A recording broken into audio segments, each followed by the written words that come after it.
Welcome to Art with Jim Freeheart. This little tutorial today we're going to do about drawing clouds.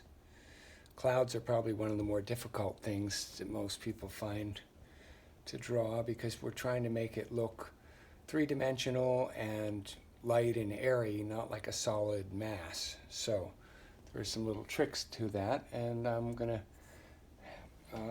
show you some of the ones that I use. There are many ways to do it. This is just one. Couple things to keep in mind.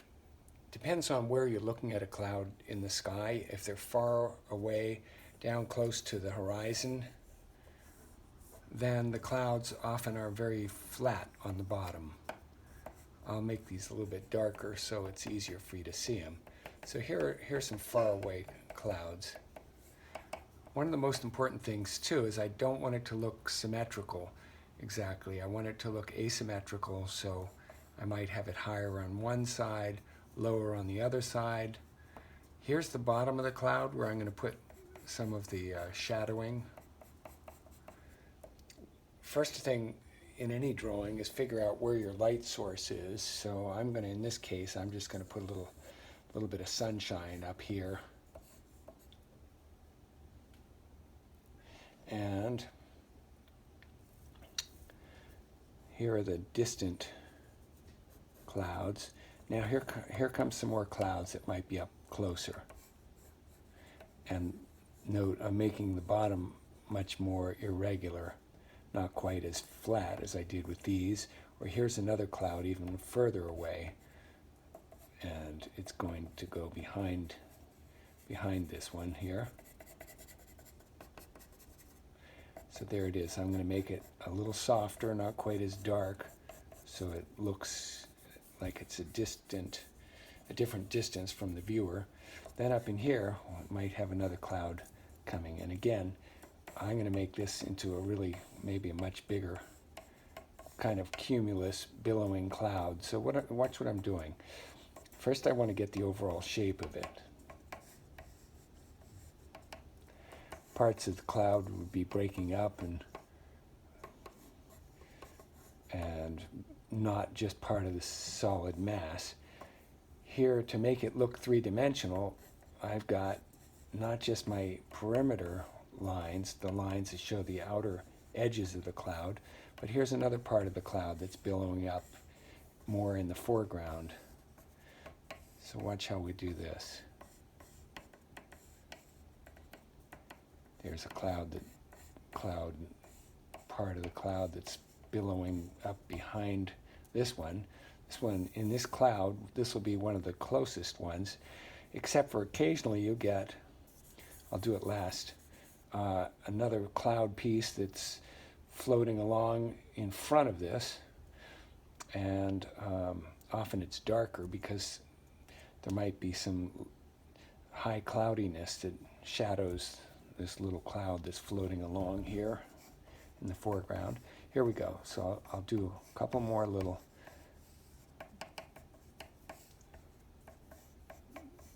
curved lines to create a feeling of three-dimensionality here.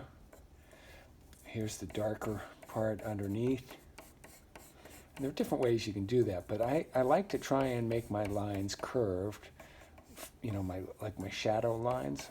If I make them sort of curved like the cloud shapes I'm trying to depict, it really helps a lot instead of making the lines super straight.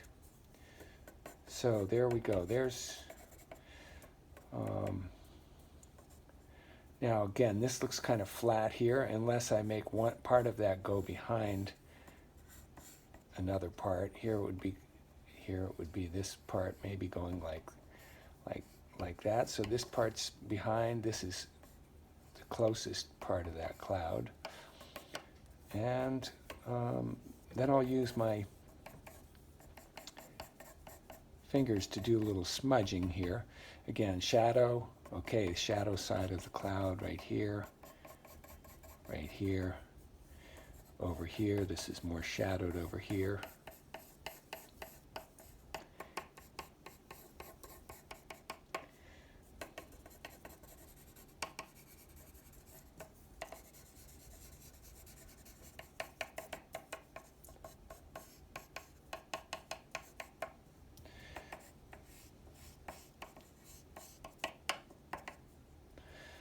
right.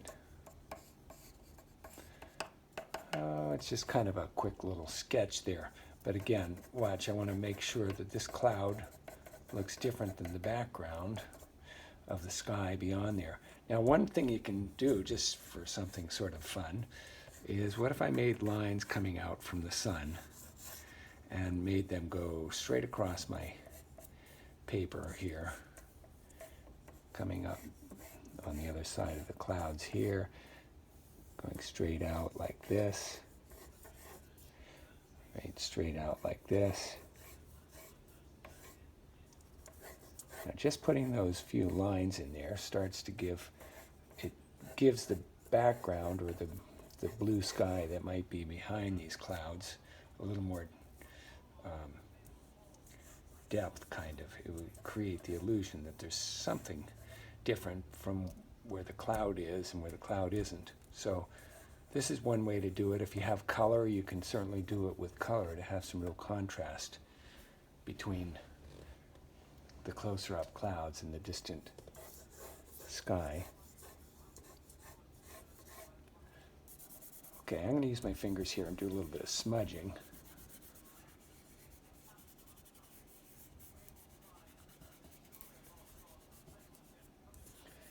Smudging in here. Let me put a few more little clouds way off in the distance here, kind of flat on the bottom again.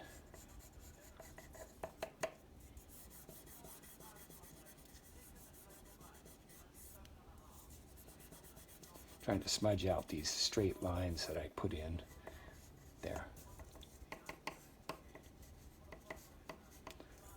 And then I was saying about another bit of a cloud that might show up in front of this.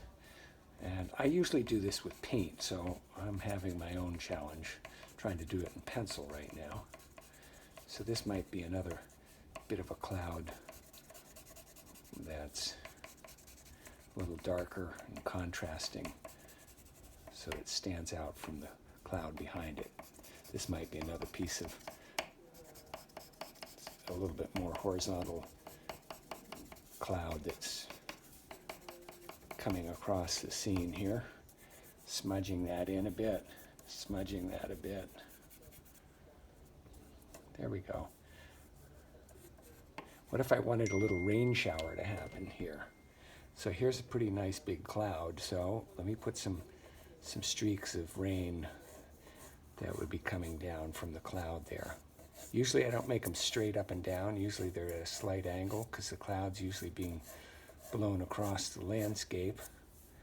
So there we go. There's kind of a neat little way to touch it up. Another little shower happening under this distant cloud over here. And here's maybe a distant island here. A little bit of an ocean along here.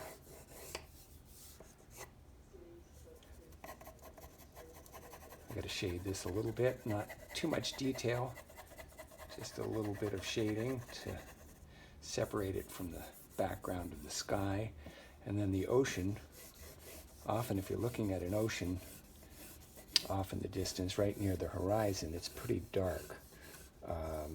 Not necessarily a somber color, just like darker blue, for example, if there's a lot of wind and you've got a pretty colorful blue sky, then the distant water might be a really vivid blue. Okay, there we go. That's about it. I'm going to sign my name here. Jim Freeheart. Celebrate the gift of life. I hope this was useful to you, and keep on drawing. Please subscribe if you'd like to, and like the video if it was useful to you. And click on notifications if you'd like to be notified when I have upcoming videos. Well, have a wonderful life until we meet again. Bye-bye.